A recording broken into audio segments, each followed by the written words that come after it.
प्यारे बच्चों नमस्कार। आज का हमारा विषय है जो छात्रवृत्ति के लिए फार्म वगैरह भरे जा रहे हैं, तो किस किस बच्चे को कौन कौन से फार्म अप्लाई करने हैं उसके बारे में आपको जानकारी देना। तो जैसा कि आपको पता है, आपके चैनल पे आपको शिक्षा से संबंधित और छात्रों के से संबंधित जो भी जानकारी होती है वो समय समय पे दी जाती रहती है। तो मेरे पास कई क्वेरी आ रही थी कि सर छात्रवृत्ति का फार्म कैसे भरना है, कहाँ से भरना है, तो उसके लिए ये वीडियो बनाया गया है। उम्मीद करता हूँ आपको अच्छा लगेगा। अच्छा लगे तो ये चैनल लाइक और सब्सक्राइब कर देना। तो चलिए शुरू करते हैं। तो सबसे पहले आपको इसमें क्या करना है, सबसे पहले आपको अपने मोबाइल फ़ोन के अंदर गूगल क्रोम खोलना है, या सीधा गूगल भी खोल सकते हो। और उसके अंदर जो सर्च बार है उसके अंदर आपने हर छात्रवृत्ति HARCHATRAVRATTI हर छात्रवृत्ति नाम से आपने सर्च करना है। तो जब आप इसको सर्च करोगे तो आपके पास ये हर छात्रवृत्ति होम के नाम से पेज खुल जाएगा। इस पेज को यहाँ से आप क्लिक करोगे। क्लिक करने के बाद में आपका ये हर छात्रवृत्ति जो है इसका आपका पूरा पेज खुल जाएगा। इसको थोड़ा बड़ा कर लेते हैं और इसमें आपको ये सबसे ऊपर आपको 4 चीज़ें दिखाई देंगी। स्टूडेंट रजिस्ट्रेशन नंबर, तो सबसे पहले आप इसमें क्लिक करके अपना स्टूडेंट का रजिस्ट्रेशन करोगे। जब आपका रजिस्ट्रेशन हो जाएगा तो उसके बाद में आपको एक लॉगिन आईडी और पासवर्ड मिलेगा। उस लॉगिन आईडी और पासवर्ड से आप इसको लॉगिन करोगे। सबसे पहले जब आप रजिस्ट्रेशन करोगे इसके ऊपर, तो जैसे अगर हम इसको क्लिक कर रहे हैं तो 1 मिनट रुकिए, जैसे हमारी साइट खुल रही है तो ये आपका फार्म खुल रहा है।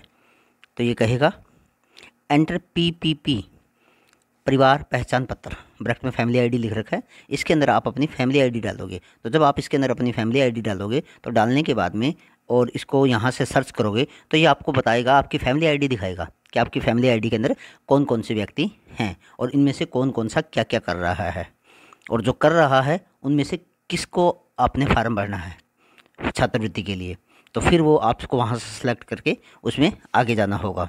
और जब आपका ये हो जाएगा फिर उसके बाद में आपको ये लॉगिन आईडी और पासवर्ड आपके मोबाइल पे आ जाएगा, और उस मोबाइल लॉगिन आईडी और पासवर्ड से आप अपना फार्म को दोबारा से सबमिट करेंगे।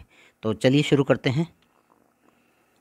जब आपका लॉगिन आईडी और पासवर्ड बन जाएगा, आपकी फ़ाइल एप्लीकेशन जो आप कर दोगे फ़ाइल, उसके बाद में आप यहाँ पे जाइए check application status. Application status में जाके यहाँ पे आपको अपना आधार नंबर डालना है 12 अंकों का।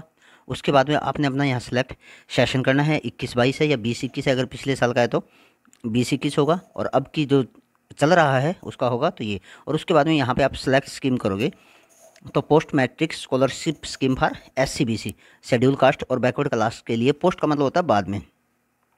दूसरा है consolidate stipend and free book scheme for schedule caste. ये उन बच्चों के लिए है जो शेड्यूल कास्ट से पढ़ते हैं। तो इसमें हज़ार रुपये तो आपको 2 बार बुक्स के मिलेंगे, और 1000 रुपये पर महीने आपको स्थाई फंड मिलेगा, स्टाइफंड कहते हैं, तो वो मिलेगा। इसमें कुल मिला के आपको 14,000 रुपये मिलेंगे। तो जो कॉलेज जाने वाले शेड्यूल कास्ट के बच्चे हैं उनको ये वाला फार्म भरना है। इसके अलावा जैसे state merit scholarship consolidate stipend scheme for grand children of freedom fighter, ये उनके लिए हैं, उन बच्चों के लिए हैं जिनके माता दादा या दादा में से जिसके वो हैं बच्चे, और अगर वो स्वतंत्रता सेनानी में आते हैं, फ्रीडम फाइटर में आते हैं, तो वो इसमें भरेंगे। State merit scholarship to UG girls, UG का मतलब है अंडर ग्रेजुएट, तो जो अंडर ग्रेजुएट गर्ल्स हैं उनके लिए ये स्कीम है। तो जो बाकी लड़कियां हैं जो स्टाइफंड के अंडर आती हैं वो इसको फार्म को फिलअप करेंगी। State merit scholarship to UG and PG students, ये इसमें बाकी सारे बच्चे आ जाएंगे जो UG या PG होता है पोस्ट ग्रेजुएट क्लासों में है, वो भी इसके अंदर आ जाएंगे। इससे आगे Haryana state meritorious incentive scheme, तो ये वो बच्चों के लिए है जो बच्चे मेरिट के अंदर आते हैं, उनके लिए ये भरा जाएगा। आगे है अगला हमारा state meritorious incentive scheme CBSE, और ये क्या है, ये CBSE वालों के लिए है जो CBSE से पास करके आए हैं। और लोअर इनकम ग्रुप, जो बच्चे EWS स्कीम आते हैं, इकोनॉमिक वीकर सेक्शन में आते हैं, वो यहाँ पे इस पर क्लिक करेंगे। तो ये तो था आपका चेक करने का। अब इसमें अगर हम वापस जाते हैं, आप होम पे दोबारा जाइए। होम पे जब आप दोबारा जाओगे तो ये देखिए 18/11/2021 को इसका नोटिस आया था। 1 मिनट रुकिए। तो देखिए सरकार ने आपके लिए ये हिंदी में भी लिख रखा है कि portal for inviting fresh application for various scholarship for 2021 and 22 academic session is open now, खुल गया है अभी। और eligible students are requested to register and apply for scholarship by 31/1/2022। आपको ये जो सेकेंड, तो इसके लिए जो आपको अप्लाई करना है वो आपको 31/1 तक करना है, मतलब इस महीने के लास्ट तक अप्लाई करना है। पात्र छात्रों से अनुरोध है कि पंजीकरण करा के, पंजीकरण का मतलब होता है रजिस्ट्रेशन करा के छात्रवृत्ति के लिए अप्लाई करें। प्लीज चेक द एलिजिबिलिटी, सबसे पहले आपको अपनी एलिजिबिलिटी चेक करनी है, एंड हाउ टू अप्लाई, और अप्लाई कैसे करना है, बिफोर रजिस्ट्रेशन और कैसे, and applying to for scholarship, कृपया पात्रता की जांच करें। आपको ये भी देखना है कि आप किसके अंडर आते हो, कौन सी आपको स्कॉलरशिप मिलेगी जिसके लिए आपको अप्लाई करना है। Student who have already registered in previous academic session need not to registered again, जिन्होंने पिछले साल अपने आप को रजिस्टर कर रखा था उन्हें अब दोबारा से अपने आप को रजिस्टर करने की आवश्यकता नहीं है, वही पंजीकरण नंबर से आप इसको दोबारा लॉगिन कर सकते हैं। They can log in directly and apply for scholarship, वो दोबारा से लॉगिन कर सकते हैं। Regarding opening of centralization scholarship portal notice 18/11/2021, ये देखिए मैंने इस नोटिस को कल ओके कर दिया है। तो इसके अंदर देखिए 18/11 को जो हमारा लेटर है director general higher education Haryana Shiksha Sadan sector 5 Panchkula से है। ये सभी government aided college university institution के लिए है, जो भी हमारे मतलब पोस्ट ग्रेजुएट हैं, सॉरी जो भी बीए कर रहे हैं, अंडर ग्रेजुएट हैं या पोस्ट ग्रेजुएट हैं, उनके लिए। I have been directed from you that centralized scholarship portal of higher education department for PMS SC OBC and all state scholarship scheme will open from 23/11/2021। Student will apply online on scholarship portal for all schemes. तो ये 23/11 से खुल गया था और उसके बाद में आपको 31/1/2022 तक ये इन्होंने इसमें एड्रेस भी दे रखा है। जैसे एक मिनट रुकिए, ये इसमें एड्रेस दे रखा है HAR, अगर आप सीधा इसको सर्च करना चाहते हो तो HAR Chhatravritti .highereducation.ac.in for the year 2021-22। It is pertinent to mention here that Parivar Pehchan पत्र इज मैंडेटरी। तो परिवार पहचान पत्र है वो आपको अवश्य ही चाहिएगा। मैंडेटरी का मतलब होता है आवश्यक, compulsory, for applying under PMS scholarship for SC BC and all 8 others scheme. सभी के लिए आपको परिवार पहचान पत्र चाहिएगा। तो सभी अपना जो परिवार पहचान पत्र हैं वो बनवा लें जिसने नहीं बनवाया है, और अगर उसके अंदर आपकी क्वालिफिकेशन वगैरह सही नहीं है तो आप उसको दोबारा से एडिट करवा सकते हो, उसको ठीक करवा सकते हो। और अगर सरकार ने आपको ये भी सुविधा दे रखी है कि आप अपनी जो जन्म तिथि है उसको भी 2 बार, आप अपनी डेट ऑफ बर्थ को भी 2 बार सही करवा सकते हो अगर आपकी गलत भरी गई है, क्योंकि बार बार आपको सरकार मौका नहीं देगी ठीक करने का। कारण ये है कि सरकार को पता होता है, जिसने भी साइट बनाई है, कि कोई आदमी एक बार अपनी जन्म तिथि गलत भर सकता है, 2 बार भर सकता है, बार बार थोड़ी भरेगा। और अगर बार बार भर रहा है तो इसका मतलब उसके मन में कुछ गलत नीति है, इसलिए सिर्फ आप 2 ही बार करवा सकते हो इसको। तो चलिए आगे देखते हैं। तो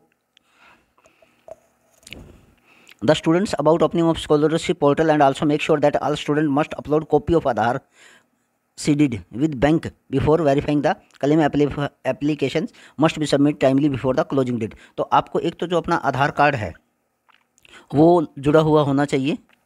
आपका जो आधार कार्ड है सीडेड विद बैंक, जो बैंक के साथ जुड़ा हुआ होना चाहिए। सीडेड का मतलब होता है किसी को कुछ सौंप देना या जोड़ देना या सुपुर्द कर देना। ये जो सीडेड शब्द है ये आपके लिए शायद नया होगा। सीडेड इसका मतलब होता है सुपुर्द करना, सुपुर्द करना या जोड़ना। तो वह जो आधार कार्ड है उसकी जो बैंक के साथ जुड़ा हुआ होना चाहिए। चलिए आगे देखते हैं।